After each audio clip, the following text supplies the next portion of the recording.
Hi guys, another little video on this 6-digit clock kit that I built the other day.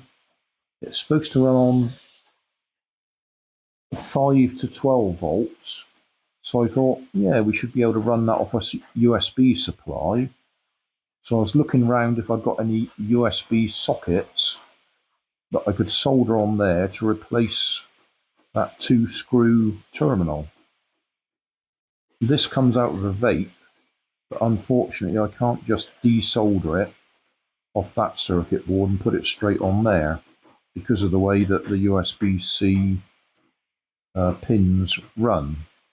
Well, also if I just desolder it off there, those two pins are just the support pins. They're not actually the data and power pins.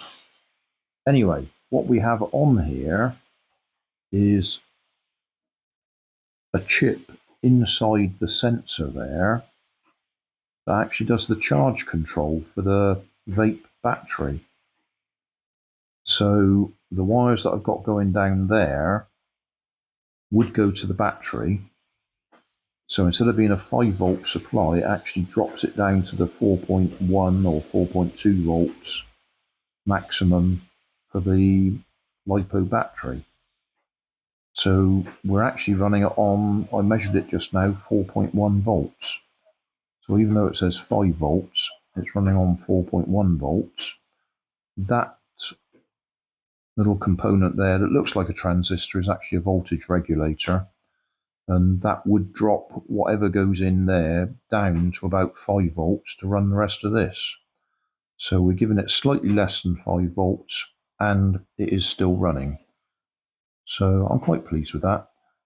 Bit disappointed I couldn't just desolder that and replace that so it could just plug straight in, but it works.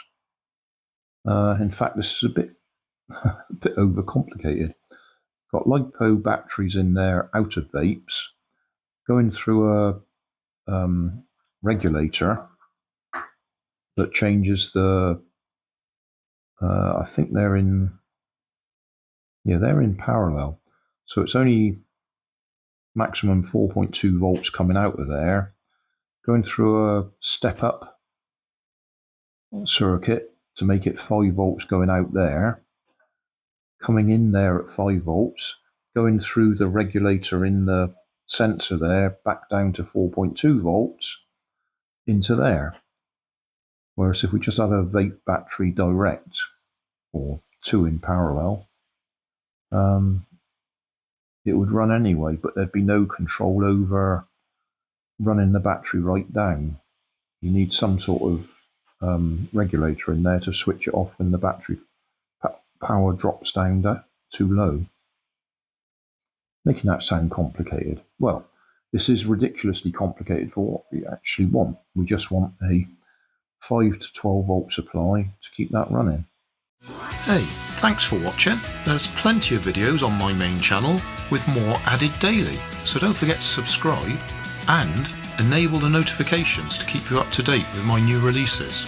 You can help keep my channel running by donating $1 on Patreon to buy me coffee.